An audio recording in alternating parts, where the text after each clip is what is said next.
waxaan ka soo baxay warmutiyad ka kooban 6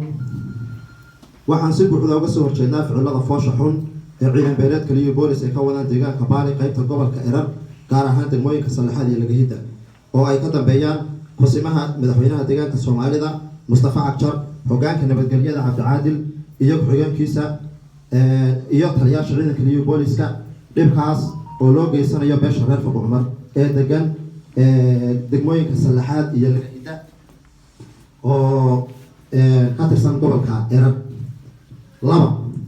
waxaan baa ku daraynaa gudoomiyaha xisbiga shacabka Soomaalida mudane Axmed Shide madaxweyne ku-xigeenka deegaanka Soomaalida mudane Aadan Faarax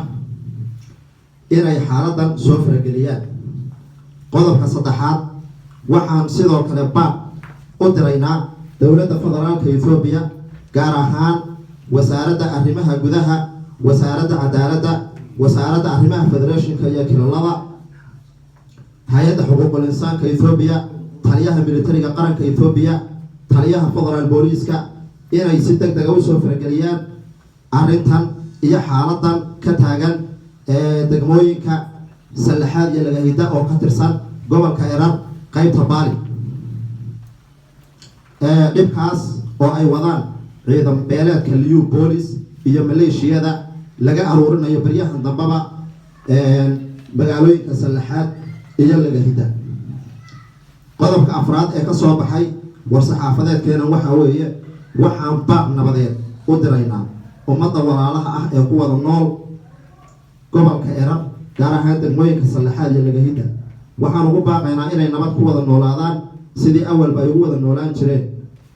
waa inay ka foojignaadaan colaadda laga soo abaabulayo xarunta garab case ee magaalada Jigjiga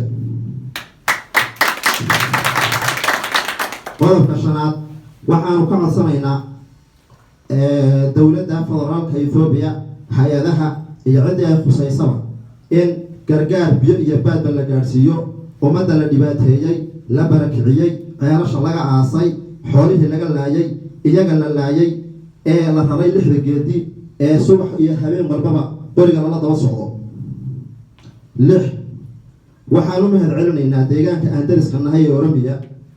oo soo dhaweeyay dadkii ay dhibaateeyeen ciidan beeleedka liyu boolis ay dhibka u geysteen kuwaas oo ku dhakhtarinaya dhakhtarada ku yaala magaalooyinka deegaanka Oromiya war-saxaafadeedkii ka soo baxay shirkeena jaraa'id intaas ayuu ku dhan yahay